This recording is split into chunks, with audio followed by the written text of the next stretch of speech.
उत्तरेतलं वातावरण फार भयानक होतं. मी तुम्हाला एकच अत्याचार सांगतो. पुस्तकातनं 100 अत्याचार वेगवेगळ्या प्रकारचे दिले, तर त्यातला एक फक्त प्रकार सांगतो. हे सगळे युरोपियन प्रवाशांनी पाहिलेले अत्याचार आहेत, तिथल्या स्थानिक लोकांनी केले. की एका माणसाला पकडलेला होता आणि त्या माणसाच्या गुदद्वारातनं लोखंडी सळई घालून लोक ठोकत होते तिथे. तो गुरासारखा ओरडत होता. नंतर त्याचं ओरडणं बंद पडलं.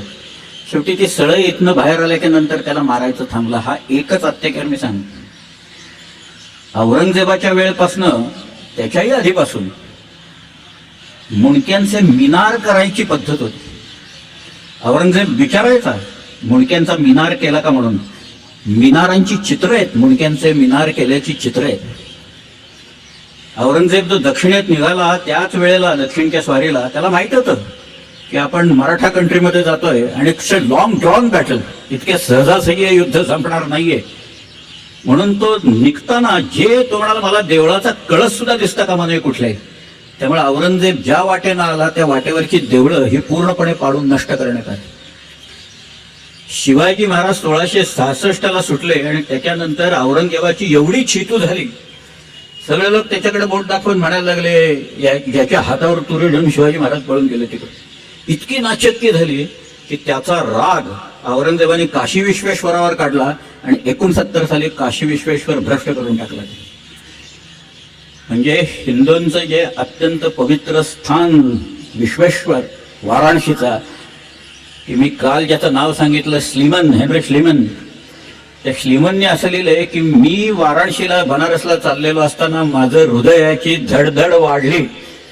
याचं कारण मी या हिंदूंच्या सगळ्यात मोठ्या अत्यंत पवित्र अशा ठिकाणी चाललोय. असं म्हणणारा श्लीमन कुठे आणि इथं मुंडक्यांचे मिनार रचले का असं विचारणारा औरंगजेब कुठे. शिवाजी राजांच्या या सगळ्या प्रकरणात हे मुंडक्यांचे मिनार बंद पडले. एक माणूस मनात आणलं तर काय करू शकतो त्याचं आपल्याच राज्यात घडलेलं हे ज्वलंत असं उदाहरण आहे. छत्रपती शिवाजी महाराजांनी याचा आदर्श घालून दिलेला आहे आपल्याकडे.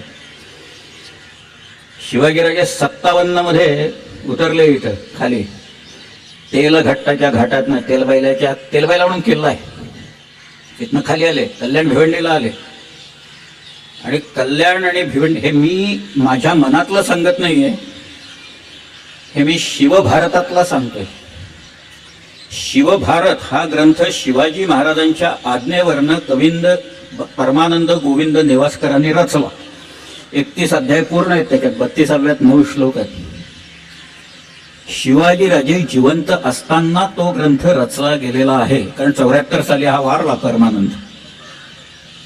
त्या परमानंदांनी असं त्याच्यात लिहिलेलं आहे की शिवाजीराजे कल्याण भिवंडीला आले आणि तिथं ज्या देवळांच्या मशिदी झालेल्या होत्या त्या शिवाजीराजांनी परत तिथं देवळं बांधली आणि तिथल्या काझी आणि मौलवींना कैद करून नेलं. आणि या मुलाचे जर का हे उपद्व्याप असे चालले तर आपल्या धर्म प्रसाराला अडथळा येईल, म्हणून अफजल खाना मी तुझी नियुक्ती करतो, असं एक वाक्य त्या आदिलशाहच्या मुखात त्या परमानंदानं घातलेलं आहे. मूळ संस्कृत श्लोक असा आहे, त्वया गृहीत्वा कल्याणम तथा भीमपुरीमपी, भीमपुरी म्हणजे भिवंडी, त्वया गृहीत्वा कल्याणम तथा भीमपुरीमपी यवनांना महासिद्धी निलयः किलपातितः. पाडून टाकलं त्यांनी. आहे कल्पना याची कोणाला? शाळेपासनं आत्तापर्यंत पुस्तकात कुणी लिहायचं धाडस केलंय का याच्या?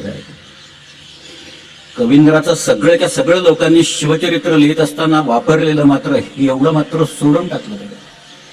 एवढंच नव्हे, अजून एक सांगतो ना, 1689 मध्ये मातबर खान या नावाचा औरंगजेबाचा एक सुभेदार कल्याणला आला आणि त्याच्या मार्फत पत्र अनेक गेली आणि काही आली सुद्धा. त्याचा जो लेखनिक होता त्याचं नाव जेठमल. या जेठमलांनी ती सगळी पत्र जी आहेत ती एकत्र करून ठेवली. 100 पत्र आहेत. त्याला त्यांनी कारनामा असं नाव दिले. कारनामा म्हणजे कर्तृत्व, कार म्हणजे काम. कार हा फारसी शब्द आहे. कारखाना, हे जिथं काम चालतं त्या कारखान्यात. कार सेवा जी चालती तिथे तेके येते, कार्य चालतं तिथं मुळात. त्यामुळे कारनामा जेठमल म्हणतात त्याला. त्या कारनाम्यात एक पत्र आहे, सज्जादा नसीनाने लिहिलेलं पत्र आहे. ते या मातबर खानाच्या मार्फत गेलेलं पत्र. त्याच्यात तो असं म्हणतोय की इथं कोकणातल्या सगळ्या मशिदीन मदरसे काफर बच्चांनी पाडून टाकलेले आहेत, म्हणजे संभाजीराजांनी. मी माझ्या खर्चाने शेणवलीला एक मशीद बांधलेली आहे, तर तुम्ही पैसे पाठवा, कारण परागंदा झालेले आपले लोक परत यायला लागले. तुम्ही पैसे पाठवले तर आम्ही हे सगळं परत बांधकाम आणि मशिदी बांधून काढू. पण त्यावेळेला संभाजीराजांनी इथं काय केलेलं होतं याचा एका वाक्यात उल्लेख त्या सज्जादा नसीनांनी 1689च्या आसपास मधलं, पण त्यांच्या मृत्यूनंतर लगेच संभाजीराजांच्या मृत्यूनंतर लिहिलेलं पत्र आहे त्याचं. हे सगळं बाजूला ठेवायचं आणि शिवाजीराजे किती सेक्युलर होते हे दाखवायचा सारखा प्रयत्न करायचा. हे गेले असंच चाललेलं आहे सर. ही कृत्य काय सांगतायत मग? शिवाजी राजांची ही कृत्य ते सेक्युलर आहेत असं सांगतायत का कुठे? काही नाही. अहो, हा एक राजा जर का झाला नसता तर एव्हा ना सगळ्यांची सुनता झाली असती, असं भूषणाने म्हटलेलं आहे. कविभूषण असं म्हणतोय. मी तुम्हाला अख्खा त्याचा श्लोकच सांगतो. चला दादा. किबले की ठोर बाप बादशाह शाहजहां ताको कैद कियो मानो मक्के आग लाई है. बड़ो भाई दारा हाको पकड़ी के मारी डरो मेहर हो नाही माको बड़ो सगा भाई है. बंधु तो मुराद बख्श बादी चूक करीबे को बीच ले कुरान खुदा की कसम खाई है. भूषण सुकवी कहे सुनो नवरंगजेब एतो काम किन्हे तेव पादशाही पाई है. दूसरा है देवल गिरावते फिरावते निशान अली ऐसे डूबे राव राने सभी गए लपकी. गौरागन तकी आप औरन को देत ताप आपुनी ही बार आप मारी गए दबकी. पीरा पैगंबरा दिगंबरा दिखाई देत सिद्ध की सिद्धाई गई रही बात रब की. काशी हो की कला गई मथुरा मसीद भई. अगर शिवाजी न होत तो सुन्नत होत सबके. लिहिलेलं